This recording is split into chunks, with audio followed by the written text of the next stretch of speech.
Back to the daily grind, and shout out to the full-time patrons. Make sure to hit subscribe if you're new and hit thumbs up if you're not a baby back bagel biting bitch boy, cause you know what time it is. It's full time. MMA. And El Pantera, Jimmie Rivera, has made a prediction for the upcoming rematch between Dillashaw and Cody Garbrandt at UFC 227. Jimmie Rivera is a guy that could very well be fighting for that title next. I mean, he's on a 20-fight winning streak. He's undefeated in the UFC, but he's got a tough task ahead of him tomorrow, actually, Friday, against Marlon Moraes. And that fight, I mean, Marlon Moraes is a stud himself, but if Jimmie Rivera can get past Marlon Moraes, and he said he's not looking past Marlon Moraes, but if he can, he said he looks to get the next title shot, hopefully. And he said that he also he's willing to replace Dillashaw or Cody Garbrandt in this fight if one of them get injured.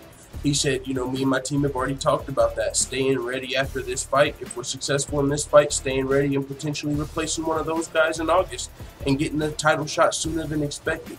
But with that being said, definitely has to make sure he's not looking past Marlon Moraes, who's going to be a very game opponent tomorrow in the main event of UFC Utica.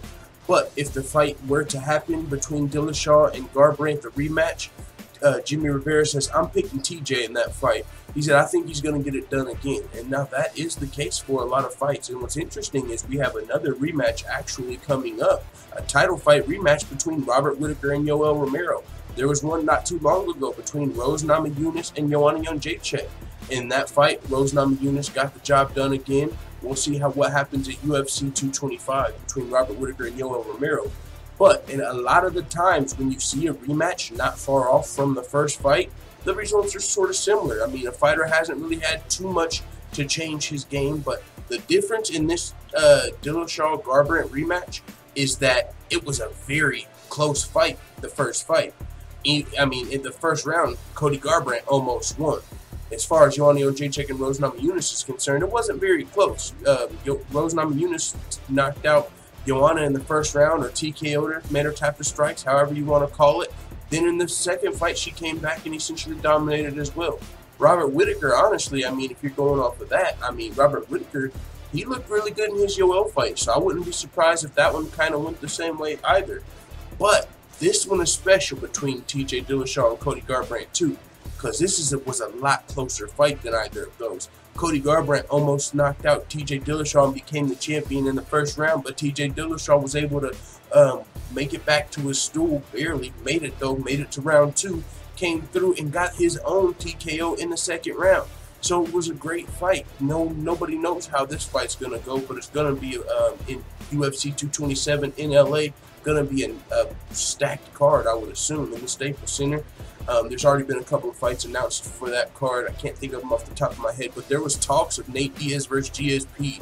Alexander Gustafsson's likely going to be on the card. Won't be versus Luke Rockhold, who just had surgery. But Dana White's, mentioned some pretty big fights potentially for UFC 227. So with that being said, it's going to be headlined by Dillashaw versus Garbrandt 2. And when that fight happens, El Pantera, likely the next title challenger, is predicting TJ to come out ahead in the fight. So with that being said, it is what it is. Let the full-time family know what you think about Dillashaw versus Cody Garbrandt 2 in the comments. Also, what do you think about Jimmie Rivera versus Marlon Moraes tomorrow? That's going to be, it's literally like a coin flip, bro. It's going to be a great main event, a great bantamweight fight, and a title eliminator. It's definitely got title implications. So make sure you're tuned in to UFC Utica tomorrow, man. It's on a Friday, not the normal Saturday. So, if you weren't aware of that, that can be tricky. We had UFC Liverpool on Sunday. This one's going to be on Friday. And then, UFC is going to get back to their Saturday cards with UFC 225. Of course, the pay-per-view headlined by Robert Whitaker, Yoel Romero, too. But also, it's got Colby Covington versus Rafael Dos Anjos on there. So that's going to be a great card as well. Great time to be an MMA fan. And as I said, let the full-time family know what you think in the comments. I'm out. And as always, thanks for checking out this video. If you want to join the notification gang, make sure you hit subscribe and also hit the bell next to it so you're notified every time I upload a video. And if you want to help this channel reach its full potential, consider hitting the PayPal link in the description or going to patreon.com/fulltimemma and becoming a patron. I'm out. This is #1 bullshit.